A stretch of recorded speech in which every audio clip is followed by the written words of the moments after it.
Hi guys, this is Srinivas Gattani and today is 13th of March 2026. Let's discuss how can peace be restored in the Middle East. We know that there has been a war waging in the Middle East since 28th of February 2026 and there is it seems that there is no end to this war as of now. So let's have a look at the screen. I am looking at a chart which says value of the Iranian rial hits record low. On the x-axis, you can see years from 2016 till 2026. That is the last 10 years.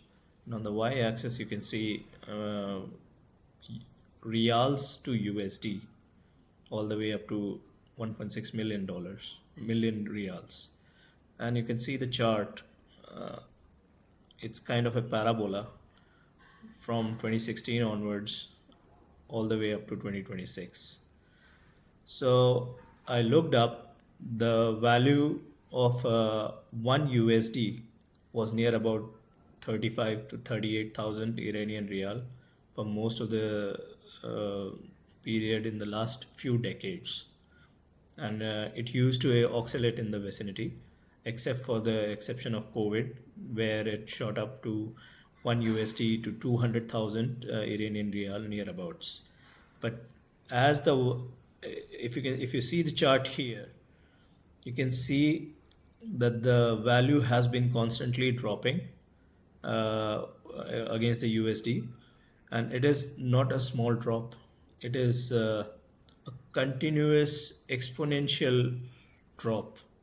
And if the value of one USD, which was near about 38,000 Iranian rial, is now almost equal to 1.3 million Iranian rial for a single USD, that speaks a lot about the economy of Iran.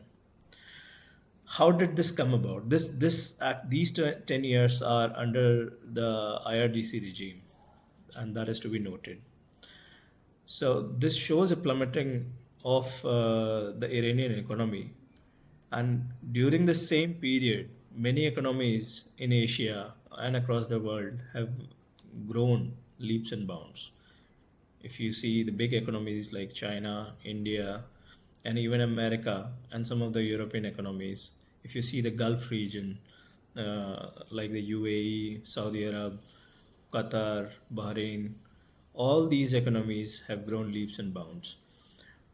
Even the economies in Southern America, in Africa, in Eastern Europe, most of the economies have grown, and their fiat currencies have not dropped against the USD to this extent, the way we see it in Iranian real. So what has Iran been doing wrong? So Iran has been run by this hardline Islamic regime called the IRGC since the last 47 years.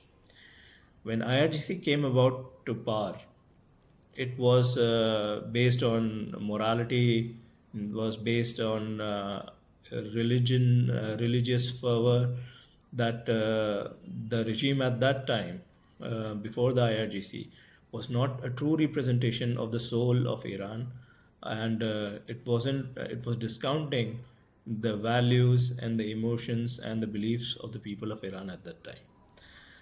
And there were various factions who wanted to bring about democracy. Somebody wanted to bring about socialism in Iran. Somebody wanted to have an absolute religious setup in Iran. And at that time, there was a guy, Ayatollah Khomeini, who stood up, and people saw him, unitedly saw him as a leader, and there was a revolution, and the revolution was successful. And from there on, IRGC was established. And it was supposed that it would be for the betterment of all the people in Iran, and it will be a true representation of the soul of Iranian people. But as every totalitarian or a dictatorial regime, even under the garb of a religious hardliner fundamentalist regime, when the regime gets accustomed to power over a period of time, say 50 odd years, there is a lot of corruption, there is a lot of greed which settles in, There is a lot of complacencies, the values and the morals through which the revolution was originally organized decays over a period of time. And that's what exactly happened with IRGC. So, as a result of this, if you see this particular period, uh, in 2025, you see that there was a sudden peak in the Iranian rial, which fell against the US dollar, and then there was some kind of a jolt. So all this period, right from uh, all these peaks which you see, are actually represents a internal protest within Iran.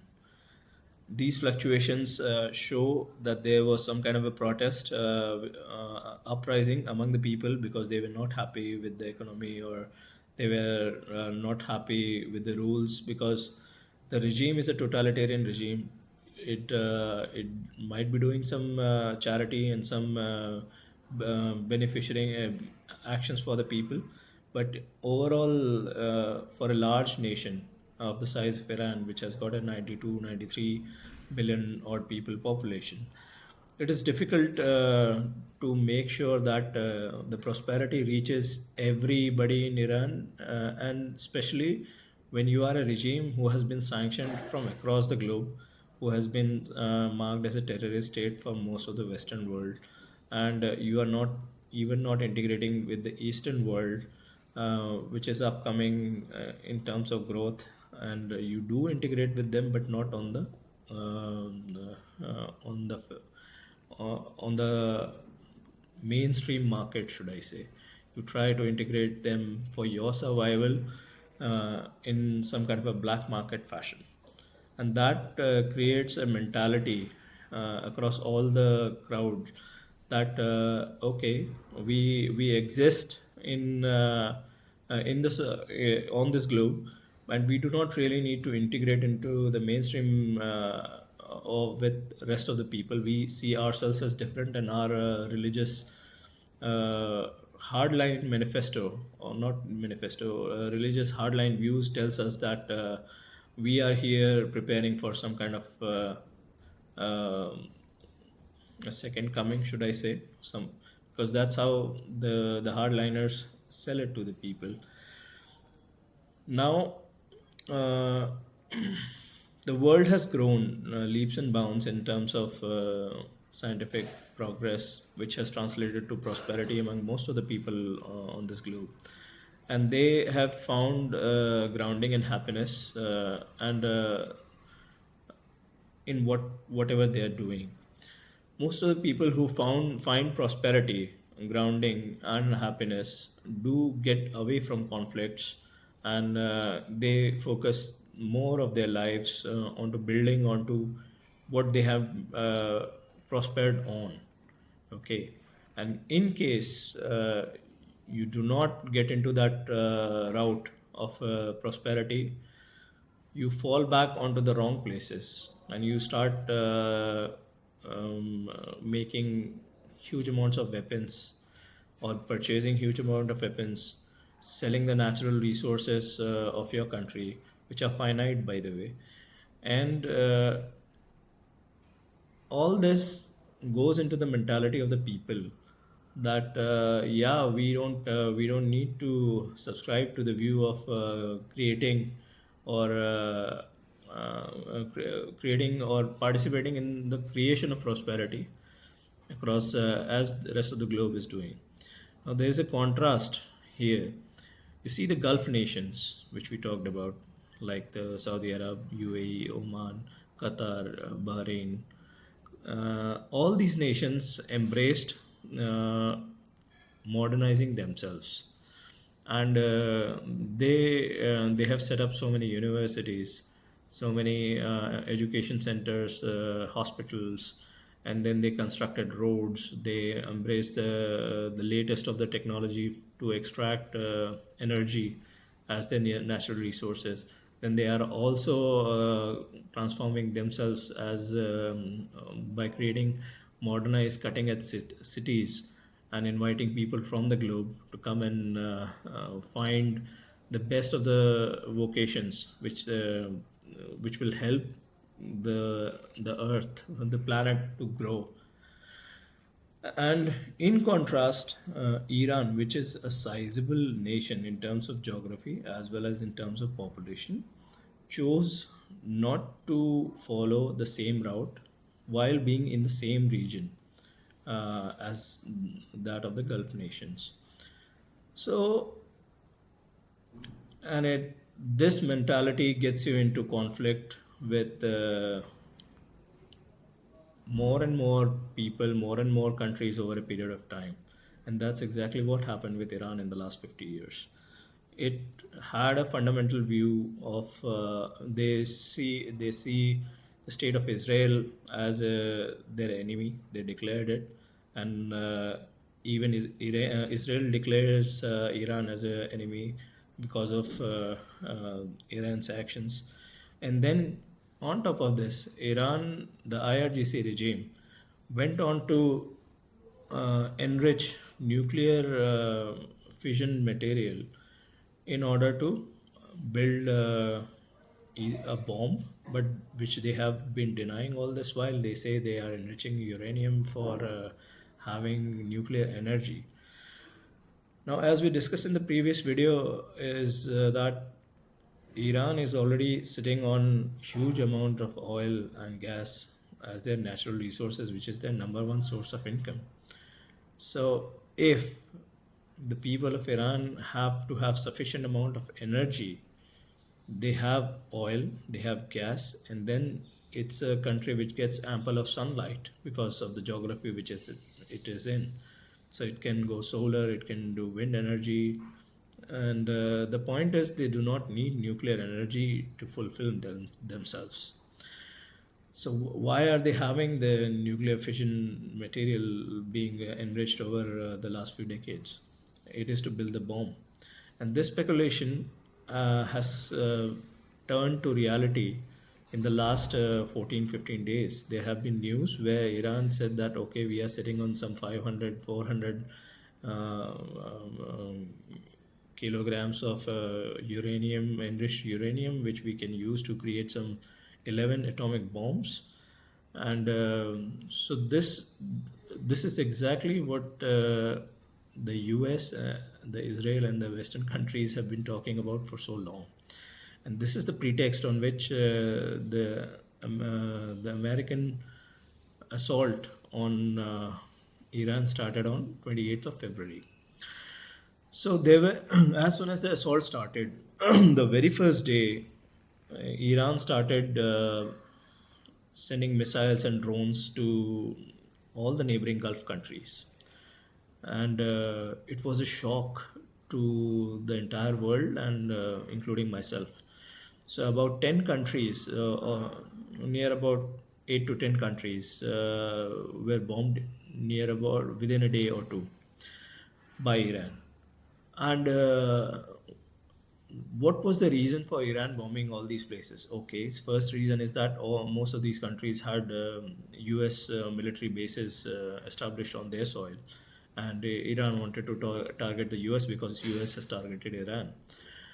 Now, the problem is Iran did not just attack the military bases, US military bases in these countries. It also attacked the civilian places, like they are drones and missile interceptions have happened in the popular places within the main cities, in Dubai, in Abu Dhabi, on the Dubai International Airport, and on oil refineries in Saudi, in Qatar, in Oman, which was the Oman was the country where they were trying to negotiate peace. They dropped bombs on Oman as well. So, and okay, so I was under an impression that this is kind of a tactic to get people onto the table to talk and to get some kind of a ceasefire to contain the situation from a Iranian side. So there were a lot of voices which started talking about ceasefire, and they started talking about UN getting involved and to mediate some kind of a peace immediately. But in the last 4 or 5 days, we realized that Iran says that they do not want a ceasefire any longer. They want to fight, and then they started shelling. They continued shelling on the Gulf nations. They continued shelling on Israel, and their actions are not ceasing. And now, at the moment, they are stating that they do not want a ceasefire, and they want to continue with whatever they are doing. So there's this Persian Sea. On above the Persian Sea sits Iran, and below the Persian Sea are the Gulf nations. And we know that there is a small neck called the Strait of Hormuz, through where all these oil tankers and LNG tankers come out of the Persian Sea and go onto the trade routes to the various countries in Asia mainly, and the rest of the world. And this bottleneck, the Strait of Hormuz, accounts for about 20 to 25% of the global energy uh, at any given point in time, which is a huge, huge thing. The entire globe can be taken to ransom, Iran can take the entire globe to blackmail by just blocking that Strait for Hormuz. And guess what? The IRGC did exactly that. They have made sure they have put sea mines in those places, and all westbound LNG ships and oil tankers are actually not allowed to go. Because of this threat, the insurance companies, the main insurance companies which insure these travel for the oil tankers, have marked up their premiums and or have cancelled their premiums. And if the premiums are cancelled, if there is no insurance for the ship cannot cross over the Strait of Hormuz. And this is the situation which most of the world is in since the last 1 week. So what happens now actually? So all the countries who are dependent on the LNG as well as the oil coming out of Strait of Hormuz will have built some kind of a oil reserve or a gas reserve for their entire country to survive in such a war situation. But can the large countries survive the war for a year or two? No, that's not the reason. At max, the countries can survive for 2 months, 3 months at max, not more than that.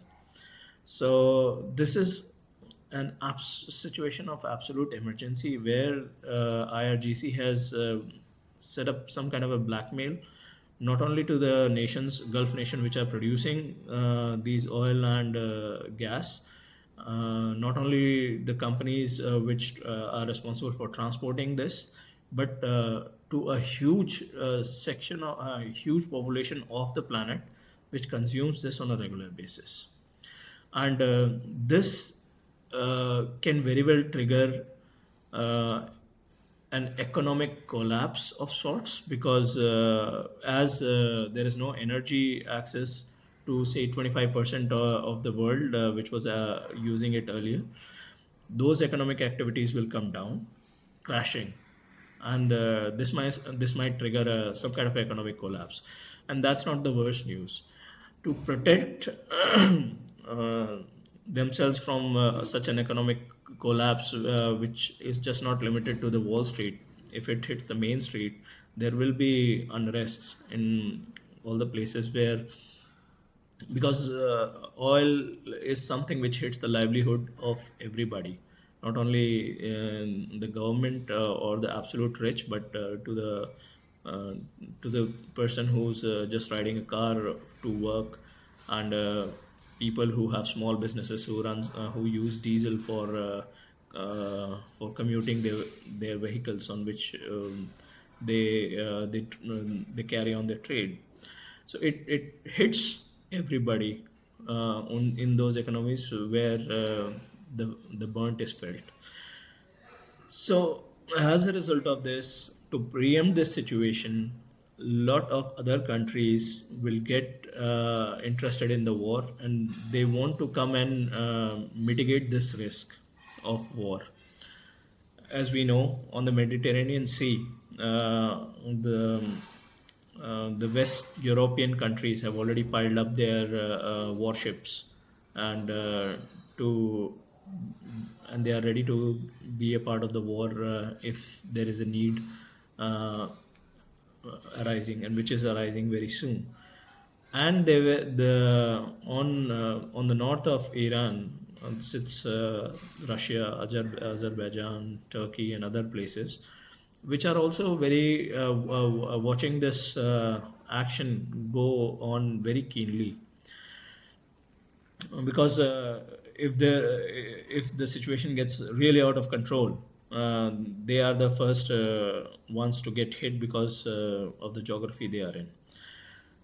And all this activity has the full potential to inflict pain financially, and then probably can turn into some kind of a military altercation, and a prolonged war, or as they say, has the potential of becoming a world war. Now, do as all humans who are really interconnected because of the internet and the trade, and I mean um, the route, the airplane routes, the sea routes, the roadways, the railways. We are very way more connected than the world was in 1940s, when we witnessed when the our previous generations witnessed the Second World War. We Can we afford a world war? Just just think about, how did the Second World War end? The Second World War ended with the surrender of Japan to America, when America dropped two nuclear bombs. Okay, and we know how devastating the nuclear bombs were. It impacted Japan for generations in the city of Hiroshima and Nagasaki, and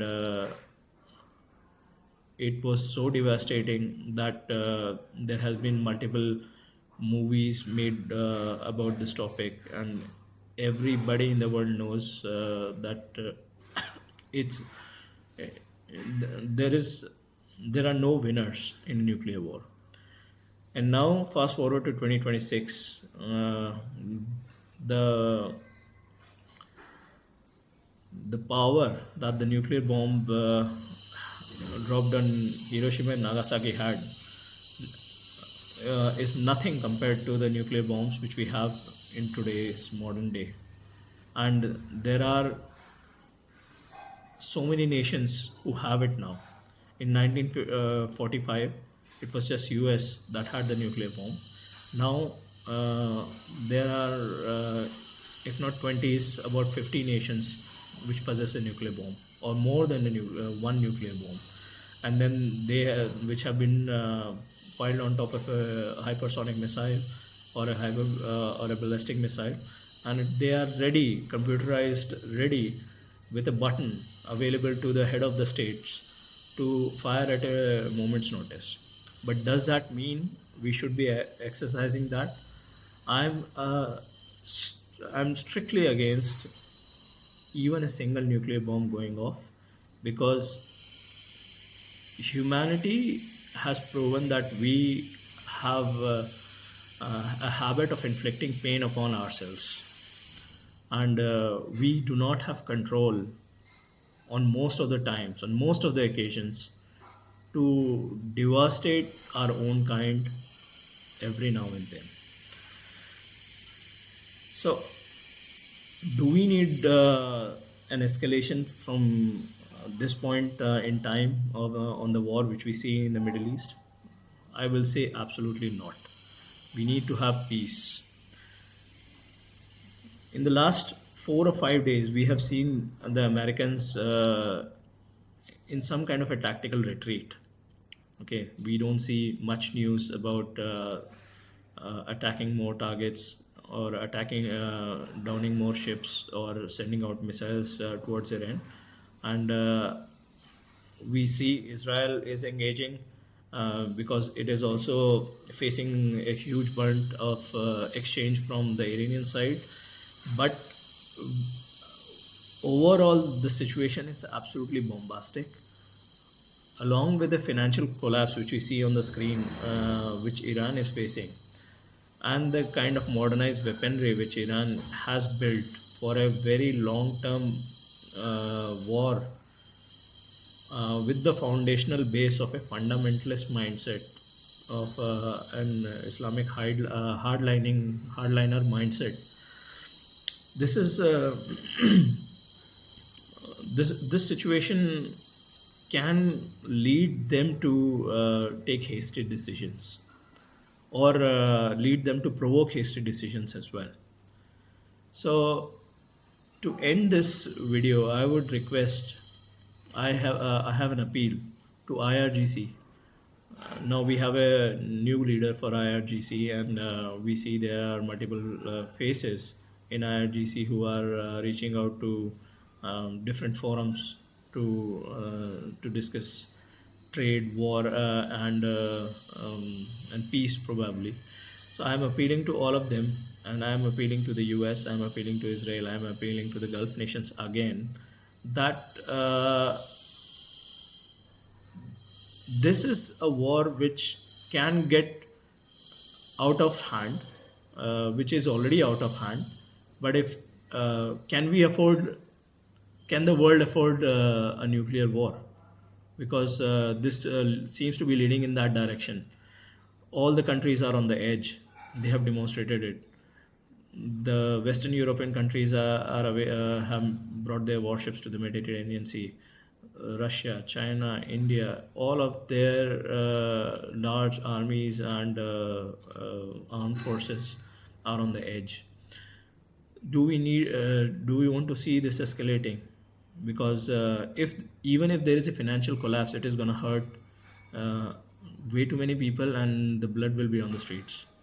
So today is 13th of March, and I request everybody to put down their weapons, come to the table, acknowledge how the world is being run.